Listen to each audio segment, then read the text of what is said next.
pessoal, vamos dar então continuidade ao nosso assunto com as afecções do sistema gastrointestinal, parte 2. Agora a gente irá abordar as afecções intestinais em cães e gatos. Então, relembrando um pouquinho da anatomia intestinal, né? Então, a gente tem, logo deixando o estômago, o início do intestino delgado, né? Que é dividido em duodeno, que é a porção que compreende a maior parte do intestino delgado, o jejunum e o ilho. Então, em sua totalidade, o intestino delgado ele é a maior porção intestinal, tanto em cães quanto em gatos, ocupa a maior parte do intestino, e é aqui que a gente tem, então, ainda um pouquinho de ação digestiva, né, digestão enzimática, e também a maior parte da absorção dos nutrientes, dos minerais e da água, tá? E seguindo, então, a gente tem o intestino delgado, dividido em seco, cólon e reto, tá? E aqui no final o ânus, onde a gente tem, então, a formação final do bolo fecal e absorção ainda de principalmente uma porção de água. Então, é importante a gente entender que as manifestações clínicas, elas vão variar bastante com a localização da lesão, né? Se é no intestino delgado ou se é no intestino grosso, né? Então, a principal manifestação clínica das doenças intestinais é a diarreia, mas a gente consegue diferenciar, né? As características da diarreia com relação à localização da afecção, tá? Então, basicamente, eu deixei essa tabela aqui para vocês que cita essas características, né? Então, no caso das diarreias de intestino delgado, a gente tem um grande volume de fezes, tá? Então, é uma diarreia mais profusa, mais importante, em grande quantidade, com uma frequência de defecação geralmente normal, né? 2 a 3 vezes no máximo, não passa muito disso, tá? A perda de peso aqui ela é esperada, já que o intestino delgado ele possui a maior parte da sua função absortiva, então pacientes com diarreia de intestino delgado tendem a perder essa capacidade absortiva e podem ter perda de peso. A urgência para defecar, então, é aquela característica que o animal precisa, ele às vezes não consegue nem segurar, né, a diarreia, ele sai defecando. É incomum no caso das diarreias de intestino delgado, né? Quando existe sangue presente, a gente denomina melena, então é caracterizado como sangue digerido, já que é na porção do intestino delgado. É raro a gente ter presença de muco e é raro também a presença de tenesmo associado, que é aquela dificuldade para defecar. O animal fica um tempão na posição tentando defecar, tenta várias vezes e não consegue. Então, isso não acontece nas diarreias de intestino delgado. Então, a gente tem a diarreia acontecendo numa porção mais inicial do intestino. Então, quando ela chega no intestino grosso, ela é eliminada normalmente de uma vez só em grande quantidade.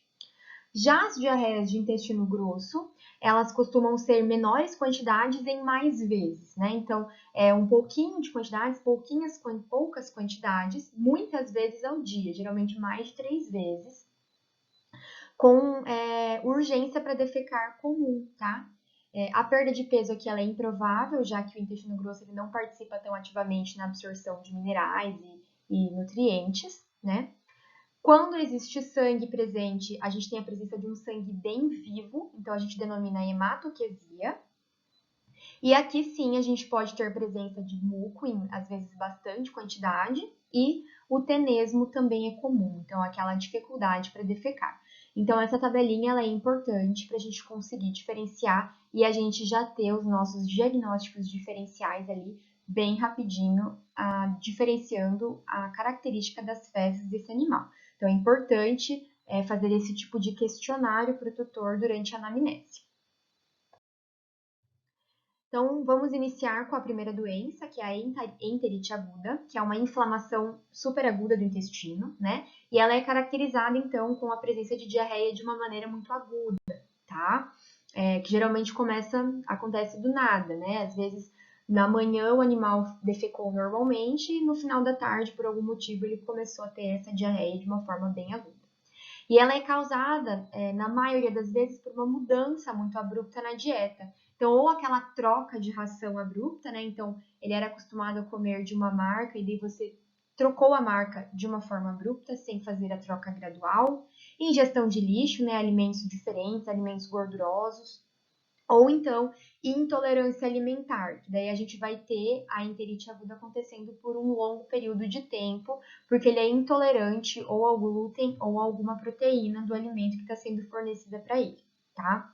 Os diferenciais da enterite aguda são enterites principalmente infecciosas, né? Que podem causar também quadros de diarreia aguda no animal. Um dia ele estava bem e no outro dia ele começa a ter diarreia. Então, as enterites infecciosas causadas por parasitas, vírus, né, ou bactérias são diferenciais importantes, principalmente em animais mais jovens ou animais que convivem com outros animais que possa ter essa contaminação. A enterite toxêmica ou pela ingestão de plantas tóxicas também são diferenciais importantes. Então, é importante a gente perguntar durante a anamnese, questionar o tutor sobre a possibilidade, né, dele ter ingerido ou algum produto ou alguma planta tóxica. E os sinais clínicos, eles basicamente são caracterizados como diarreia de intestino delgado, então diarreia bem aguda, em grande quantidade, poucas vezes ao dia. O vômito pode estar presente, principalmente quando for no caso de uma enterite toxêmica, né, ou por plantas tóxicas, que a gente já tem uma inflamação do estômago associada. Desidratação, apatia e anorexia em quadros, né, que estão acontecendo por mais dias, né? A febre, principalmente no caso das enterites infecciosas, dor abdominal e hipoglicemia também por conta de uma enterite aguda mais proeminente. Pode estar associada também. O diagnóstico, ele basicamente se baseia pelo histórico e o exame físico, né? Então, durante a anamnese, a gente já consegue tirar bastante informação, né? E muitas vezes o diagnóstico termina por aí, né? Mas o coproparasitológico ajuda bastante, principalmente para diferenciar aquelas, as enterites parasitárias. O hemograma, no caso das enterites virais, a gente pode ter, então, distúrbios de leucócitos associados e ultrassom ou raio-x abdominal, naqueles quadros que a gente não consegue chegar num diagnóstico tão provável para descartar outras causas. O tratamento ele é sintomático, então a gente vai tratar os sinais clínicos que o animal está apresentando, tá? Na maioria das vezes, essas enterites agudas, elas são autolimitantes, tá? Elas podem melhorar por conta própria, mas em casos que forem mais agressivas, a gente precisa instituir uma terapia sintomática, porque o animal ele pode desidratar muito facilmente, principalmente filhotes, né? Então, fluidoterapia com suplementação de glicose ou potássio, dependendo da gravidade da diarreia. A utilização de antieméticos e protetores gástricos quando a gente tiver vômito associado, principalmente, né? E aqui a gente utiliza, na maioria das vezes, probióticos e antibióticos para tentar interromper essa diarreia, tá? Então, os probióticos, eles são excelentes para repor a flora bacteriana saudável do intestino e a gente consegue ter, então, a diminuição da diarreia e volta ao normal as fezes desse animal, tá? E a antibiótico-terapia, ela é recomendada, principalmente naqueles casos de diarreias mais importantes, com presença de sangue, né? Para a gente evitar, então, uma translocação bacteriana, né? Então, nesse caso, as mais utilizadas para intestino são o metronidazol ou as sulfonamidas, como a associação de sulfa com trimethoprim, né? São excelentes por conta também, além de sua ação antibiótica, a gente tem ali uma ação interessante inflamatória intestinal também, tá? Antiparasitários, nos casos de suspeitas das enterites parasitárias, né? Então, a gente tem os vermífugos completos comerciais, com associação, por exemplo, de praziquantel e febantel, tá? A alimentação gradual, ela ajuda a prevenir essas enterites agudas na troca de dieta, né? Então, quando for necessário, por algum motivo, trocar a marca ou trocar a ração do animal, é interessante que seja feito a alimentação gradual. Então, não trocar de uma vez só, né? No primeiro dia, fazer uma pequena porção da ração nova com a maioria da ração antiga, no segundo dia metade metade, no terceiro dia assim por diante, né? Para a gente tentar prevenir essa enterite.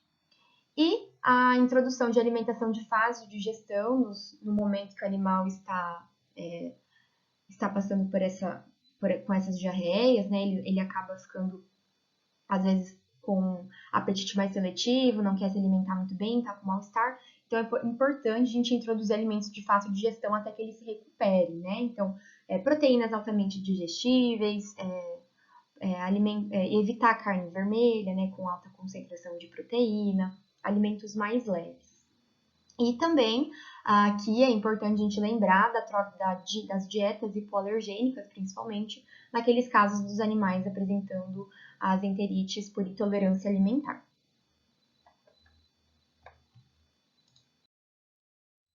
No caso das enterites parasitárias, né, elas são muito comuns em filhotes e pacientes imunocomprometidos, né? Então a gente também pode ter, é muito comum a gente ter as verminoses ocorrendo em cães mais velhos ou por conta de uma imunodepressão, tá?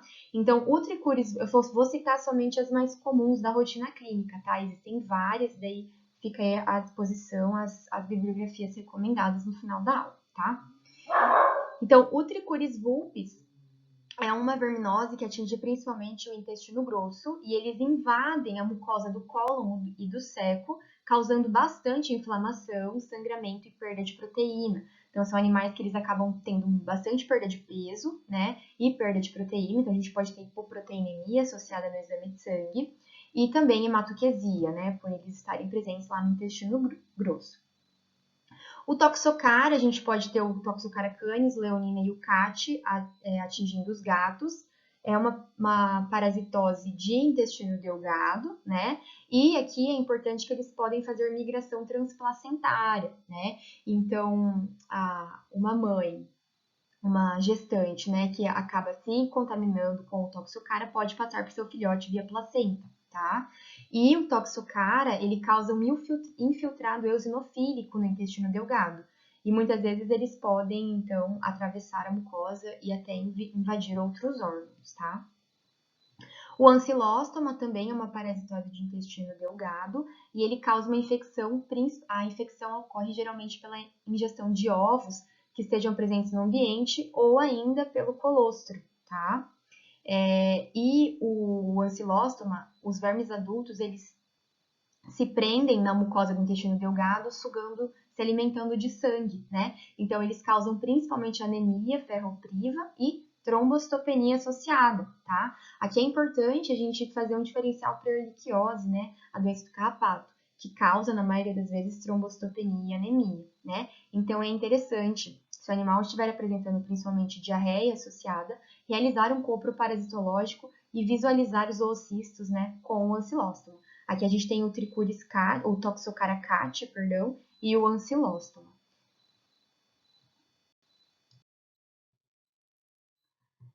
Com relação aos vermes chatos, a gente tem principalmente o Dipylidium, né, que é aquele que parece um arrozinho nas fezes do animal. Ele é muito comum e ele é transmitido pela pulga, tá? Então, o animal, ao ingerir a pulga, acaba se contaminando. Então, um ponto importante aqui da prevenção e também do tratamento é o controle de pulgas desse animal. Não adianta só fazer o vermífugo, tá? E os estrongiloides, eles acometem principalmente filhotes e as larvas, elas conseguem penetrar pele e mucosas lesionadas, né? Podendo causar diarreia com bastante sangue, né? Diarreia bastante hemorrágica. E eles também podem migrar para outros órgãos através dessa migração da mucosa rompida e podem atingir, por exemplo, o pulmão, causando pneumonia, tá? Esses vermes, eles são muito comuns em contaminação entre animais que vivem em locais lotados ou com pouca higiene, por exemplo, canis, né, que não são muito bem higienizados, então a gente tem aqui uma facilidade dessa infecção. A giardia, né, a giardíase, é um parasita extremamente comum, ela é um protozoário, né, ela tem essa característica de parece que tem um rostinho na coproparasitologia, tá? E ela é uma causa importante de diarreia em cães, em gatos também, que pode acometer tanto filhotes como adultos imunocomprometidos ou não, tá? Então, a giardia, ela é caracterizada por uma diarreia mucosa, então a gente pode ter uma diarreia bem pastosa, normalmente amarelada, com presença de muco por cima, e às vezes também traços de sangue, ou até mesmo uma diarreia mais hemorrágica, em casos mais graves. E ela tem a característica de poder ser intermitente. Então, ela é aquele animal que um dia tem um episódio de diarreia, outro dia tá bem, e daí assim por diante, tá? Porque esse protozoário, ele tem essa característica de ter uma eliminação intermitente também, tá? E em quadros mais graves, ela também pode vir junto com vômito e apatia, anorexia. Mas na maioria das vezes a giardia causa casos mais leves, em que o animal tá com apetite normal, se alimenta normal, não tem vômito, mas tem esses episódios de diarreia com bastante muco, tá? E a giardia, um fato importante e que dificulta o seu controle é o fato deles fazerem recontaminação. Então, o protozoário no ambiente, ele fica envolto em um cisto que é extremamente resistente às condições climáticas. Então, ele permanece no ambiente por bastante tempo e ele não é eliminado facilmente com os desinfetantes comuns, tá? Então, é muito comum o animal ele ficar se reinfectando. Então, ele vem para o atendimento, você diagnostica giardia, entra com o tratamento, mas não faz o controle do ambiente, o animal ele pode vir a se recontaminar, tá? Isso acontece também, quanto mais animais no ambiente, maior a recontaminação a gente vai ter. E ela é uma zoonose, tá? Então, é importante sempre orientar o tutor de que se ele apresentar alguma sintomatologia, né, como diarreia ou vômito, procurar realmente um atendimento e informar que seu animal teve contato com a giardia, porque ela é uma zoonose e em humanos ela causa diarreias bem profusas, com bastante desidratação e às vezes até febre, tá? A gente tem vacinação das giardias em cães e gatos, tá? A vacinação é importante que a gente deixe bem claro que ela não previne infecção. Então, mesmo que o animal seja vacinado contra as giardias, ele pode se contaminar. Porém, a vacina, ela auxilia reduzindo a sintomatologia, então é muito menor os casos de giardíase grave, né, em animais que são vacinados, geralmente a doença ocorre de uma forma muito leve, e ela também impede a transmissão. Então, o animal que é vacinado, ele elimina os oocitos inativos, né? Então, é importante, principalmente para um protozoário que consegue resistir muito no ambiente e ficar se recontaminando, é importante a gente ter essa interrupção da transmissão, tá? Então, a vacinação ela é importante pensando nesses quesitos. O tratamento é à base principalmente do metronidazol, na dose de 25 mg por quilo, 2 vezes ao dia, ou o fenbendazol durante 5 dias consecutivos. Então, um vermífugo que contenha fenbendazol na sua fórmula durante 5 dias consecutivos, uma vez ao dia também é suficiente, tá? O Cryptosporidium parvum, ele também é um protozoário de intestino delgado, que acomete principalmente filhotes, e ele causa uma diarreia mais moderada. O tratamento é à base de azitromicina, tá? E o Isóspora, ela já é um protozoário um pouquinho mais importante, causa bastante destruição das vilosidades intestinais, podendo causar hematoquesia, né, associada e muita desidratação. E o tratamento é à base de sulfa contra imetoprim. Basicamente, o diagnóstico das enterites parasitárias é pelo corpo parasitológico, então sempre que houver a suspeita, deve-se solicitar esse exame, que é um exame extremamente simples e muito de fácil acesso, né? E normalmente a gente tem um resultado de uma maneira bem rápida e auxilia bastante no diagnóstico, tá? E o tratamento é a base dos vermífugos, né? Então a gente tem, na maioria das vezes, disponível comercialmente associações entre eles que acabam sendo bem eficientes. Com relação às enterites bacterianas, elas são um pouquinho mais difíceis de diagnosticar e muitas vezes a gente acaba fazendo tratamento sintomático e os animais acabam melhorando, tá? Mas é importante que a gente saiba que essas possibilidades, tá?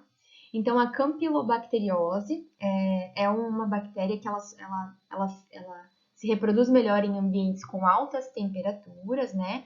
Então, ela ocorre principalmente em animais que estão vivendo em locais com alta lotação e fechados, como canis, né? Acomete principalmente filhotes e ela tende a ser autolimitante, né? Então, muitas vezes os animais eles melhoram sem a necessidade de um tratamento. Ela é caracterizada por uma diarreia com presença de muco e moderada, porque ele acomete principalmente ali as porções finais do intestino delgado e intestino grosso. Pode ou não ter sangue, né, dependendo da gravidade da infecção. Anorexia, febre e desidratação podem estar presentes, principalmente porque acometem filhotes, e os filhotes eles têm maior tendência a desidratar, né? O tratamento é à base de antibióticos, como a eritromicina ou a neomicina, e o tratamento de suporte, né, da desidratação e tudo mais. É importante a gente manusear esses animais com luvas, porque é uma zoonose que a gente também pode acabar se contaminando. A salmonelose, né, acredito que muitos já conhecem, ela é causada pela salmonella entérica, uma bactéria gram-negativa, e ocorre principalmente em filhotes ou adultos em algum status importante de imunossupressão. Então, ela não é comum de acometer adultos saudáveis, tá? Ela ocorre a contaminação por alimentos contaminados, principalmente ovos, ou então entre animais contaminados, né? Ela não é muito comum, mas é importante porque ela causa uma diarreia bem importante, principalmente em filhotes e animais imunodeprimidos.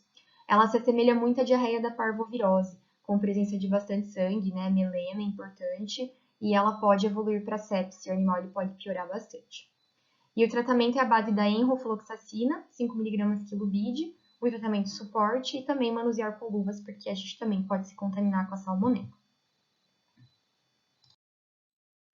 A clostridiose ela é um pouquinho mais difícil de diagnosticar, né? Mas ela é característica da colite clostridial hospitalar, né? Então, é aquela diarreia que acontece no animal que já está há mais de 5 dias internado.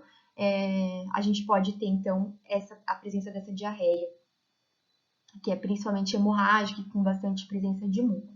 E não é a própria bactéria em si que causa os sinais clínicos, e sim as toxinas que essas bactérias produzem, tá? E o tratamento, ele é à base de antibióticos, também geralmente tratamento um pouquinho mais prolongado, porque ela tende a ser um pouco mais difícil de controlar. O diagnóstico das enterites bacterianas se baseia em cultura, PCR ou ELISA. Como eu disse, é difícil de diagnosticar porque são exames que não são tão acessíveis, ou então, por exemplo, a cultura demora para a gente ter um resultado. E na maioria das vezes elas são autolimitantes, né? Então, ou elas melhoram com os antibióticos convencionais, né? Então, às vezes você pede a cultura, que demora em torno de 7 dias para sair o resultado, e o animal ele já melhorou, e daí depois que você descobre. Mas é importante a gente ter sempre esse diferencial na clínica, tá?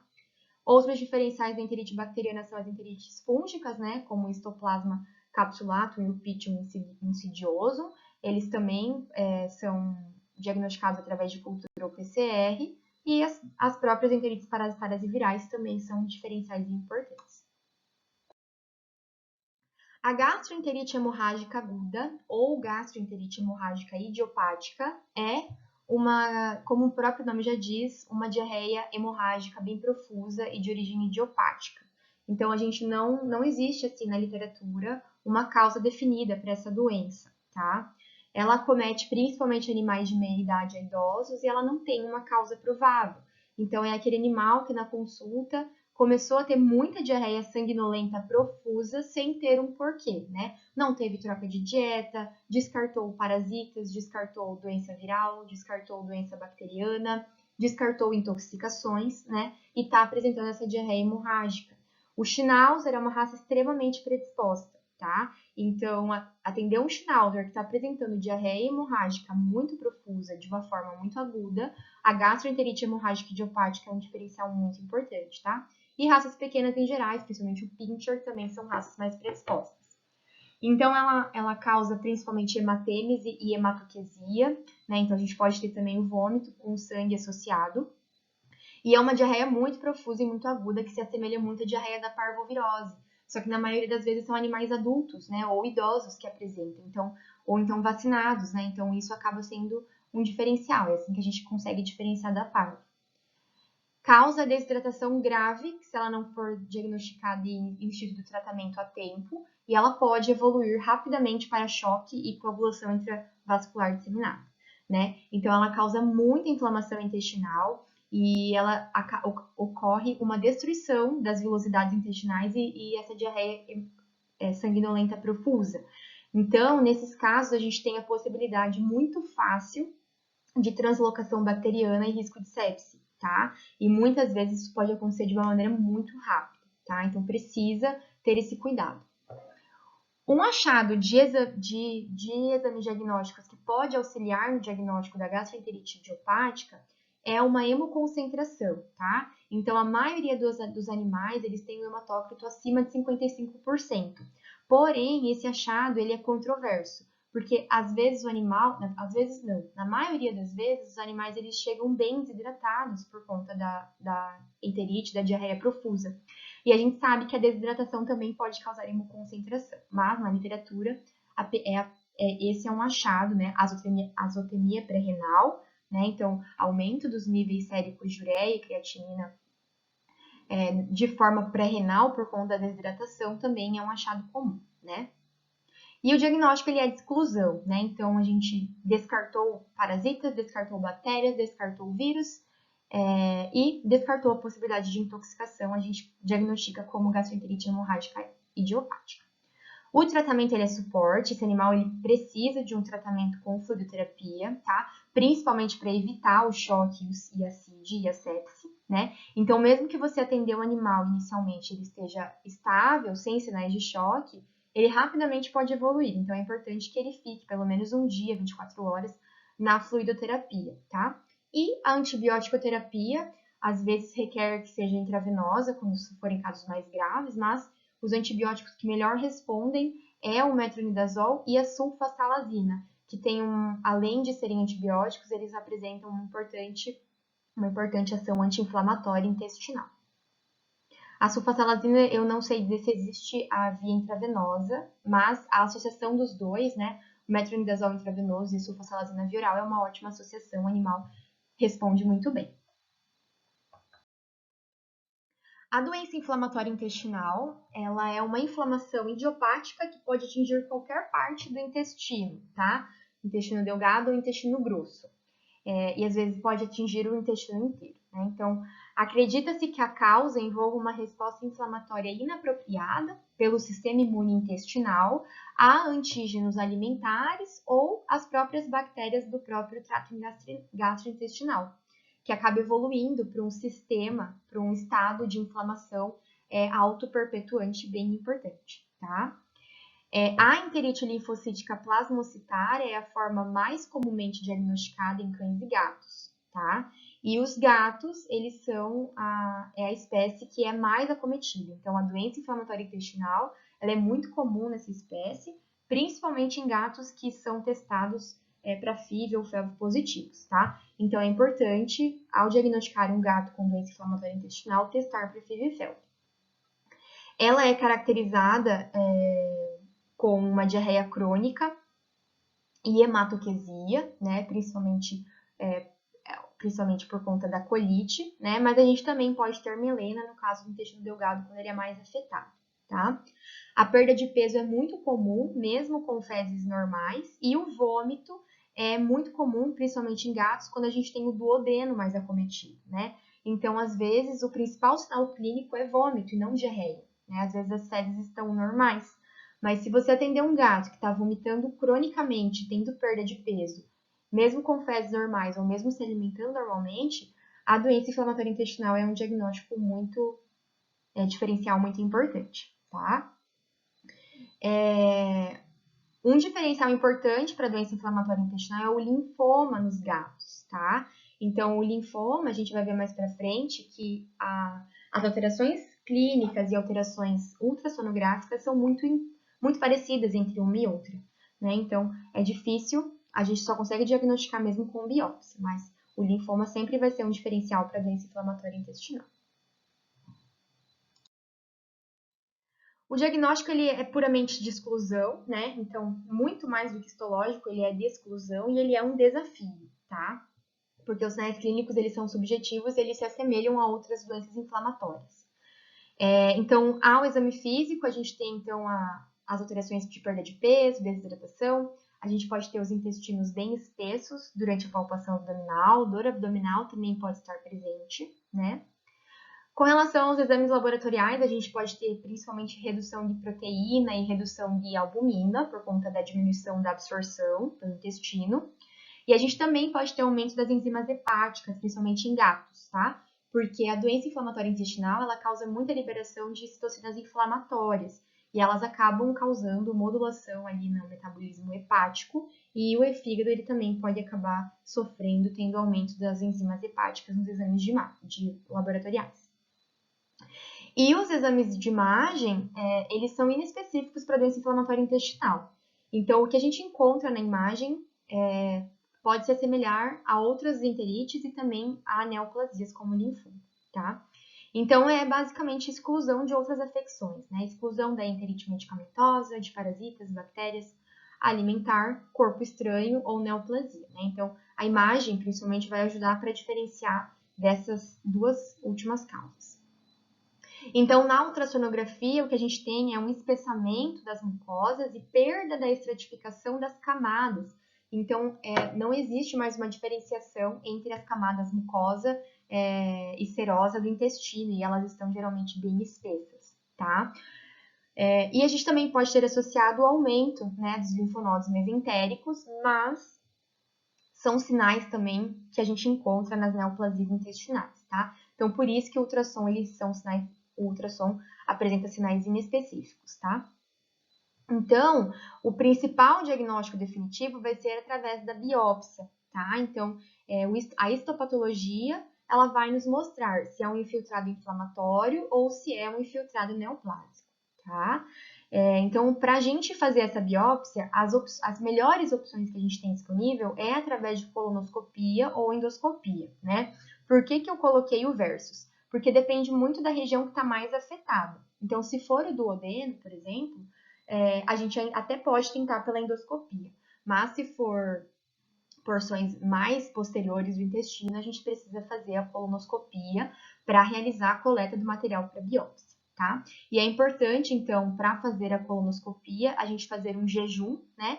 E limpeza do trato gastrointestinal com o uso de laxativos antes de realizar o exame, para a gente poder acessar a camada e realizar a coleta para biópsia. Então, aqui a gente tem a associação de alguns critérios clínicos que levam a gente a ajudar no diagnóstico da doença inflamatória intestinal.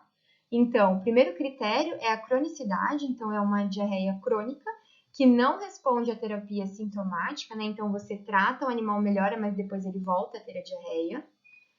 É uma doença que não tem uma etiologia específica, então a gente descartou todas as possíveis causas. E a gente tem a confirmação histológica das alterações não neoplásicas na biópsia, com infiltrado inflamatório. Então, esses são os critérios clínicos para a gente chegar ao diagnóstico da doença inflamatória intestinal. Então, aqui uma imagem ultrassonográfica do intestino delgado de um gato com doença inflamatória intestinal. Aqui a gente tem, então, um espessamento da mucosa e da serosa do intestino e essa perda de estratificação, tá? As alças bem espessadas. E aqui, imagens de um cão submetido à colonoscopia para a realização da coleta da biópsia. Então, o trato alimentar ele tem que estar bem limpo, então por isso que é importante fazer aquele preparo anterior à realização do exame. E a coleta das amostras para posterior biópsia. O tratamento, então, ele se baseia principalmente na troca da dieta, né? Então, instituir o que o animal ainda não teve contato, né? Então, proteínas novas, carboidratos novos que ele ainda não teve contato para a gente tentar reduzir essa inflamação intestinal. E a gente pode fazer isso tanto de forma caseira como de forma comercial, que hoje em dia a gente tem de forma bem disponível, tá? A cobalamina é um suplemento, tá? E os gatos respondem super bem à suplementação de cobalamina. O metronidazol ajuda a diminuir os sinais inflamatórios intestinais e também previne a translocação bacteriana. E a prednisolona, ela também é indicada para redução das alterações inflamatórias. Na maioria das vezes, os animais eles respondem somente com o uso da prednisolona, tá? Então, a dose de 2 mg quilo pela via oral, CID ou BID, durante 4 semanas. Depois disso, realizar a redução gradual. Se for um animal que é muito intolerante ao corticóide, apresenta muitos efeitos colaterais ou então não está respondendo à prednisolona, a gente pode tentar a budesonida, tá? Que é mais eficaz em gatos do que em cães. E no caso de nada estar funcionando, a gente pode também entrar com os imunossupressores.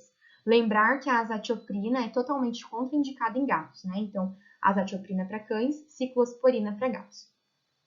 O prognóstico ele é bom, então na maioria das vezes os animais eles respondem super bem à terapia, Porém, se a gente tiver hipoalbuminemia e perda de peso contínuas, o prognóstico é pior, né? Então, indica ali que a gente já teve uma perda importante da função absortiva do intestino e dificilmente esse animal pode se recuperar.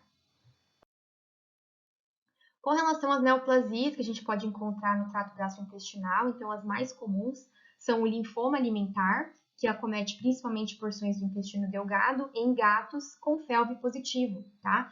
Então, gatos com suspeita de linfoma alimentar devem se testar para FeLV, porque o vírus da FeLV, da leucemia viral ferina, ele tem essa capacidade de causar tumores e um deles principal é o linfoma alimentar, tá?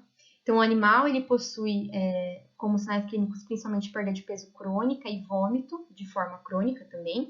Nesse quesito, ele se assemelha muito à doença inflamatória intestinal.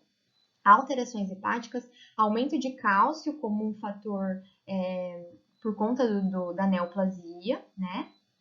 E também podemos ter, então, aumento dos linfonodos mesentéricos.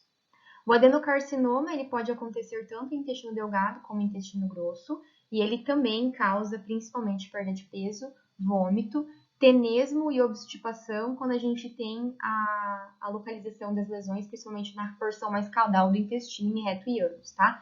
Então é importante a gente realizar a palpação retal nesses animais, tá? Para ver se a gente não encontra nenhuma massa ali na região de reto e diferenciar dos pólipos retais, né? Então, quando a gente evidencia pólipos retais que são benignos, a gente precisa diferenciar do adenocarcinoma. Então, é importante realizar a biópsia. E o leiomiossarcoma, um tumor maligno de musculatura lisa, né? Então, é um tumor extremamente agressivo e ele acaba causando associadamente muita anemia nesses animais. O animal tem bastante perda de sangue, tá? Vômito, diarreia e obstrução, dependendo da localização do tumor.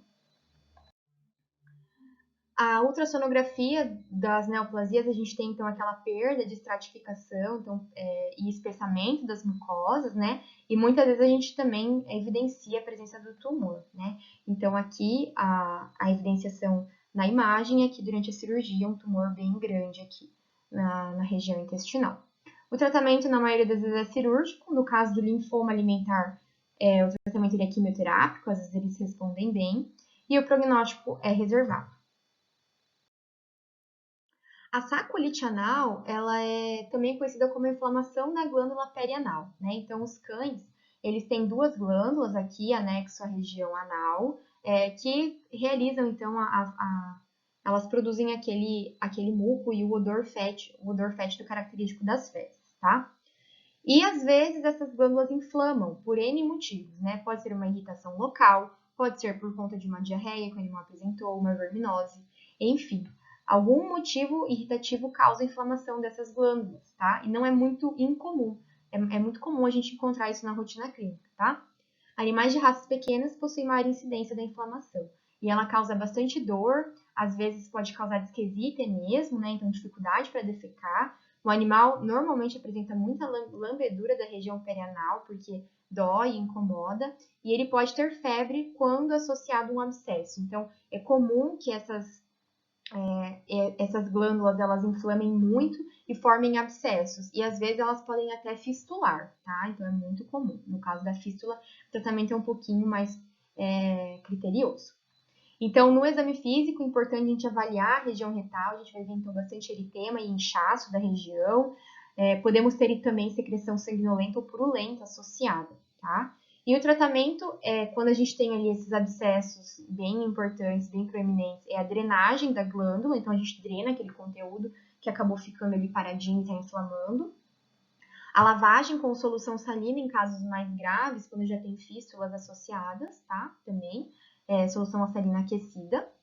E o uso de anti-inflamatórios e antibióticos tópicos ou sistêmicos, vai depender da gravidade. Então, se for uma inflamação mais leve, a utilização de pomadas auxilia bastante, né? Lembrar de usar o colar elisabetano para evitar que o animal continue lambendo e propague ainda mais a inflamação. Então, existem várias pomadas comerciais disponíveis que têm associação entre anti-inflamatórios, analgésicos e antibióticos, tá? E bolsas de água quente também ajudam bastante a controlar os sinais clínicos. Então, é importante a gente sempre lembrar que os sinais clínicos das diarreias, das enterites, são muito semelhantes, né? Então, às vezes é só diarreia que eles têm. Então, por isso que é muito importante a gente diferenciar a origem dessa diarreia e se ela é aguda ou crônica. Então, aqui eu trouxe um esqueminha para ajudar. Então, as diarreias, quando elas são agudas, são as enterites, né? Pode ser a enterite alimentar, bacteriana, viral e parasitária. E as diarreias crônicas, a gente tem como diferenciais a doença inflamatória intestinal, a intolerância alimentar e neoplasias. Então, sempre investir nesses diagnósticos diferenciais para iniciar com o tratamento mais adequado para aquele animal. Aqui a bibliografia recomendada, mais uma vez. E até a próxima aula.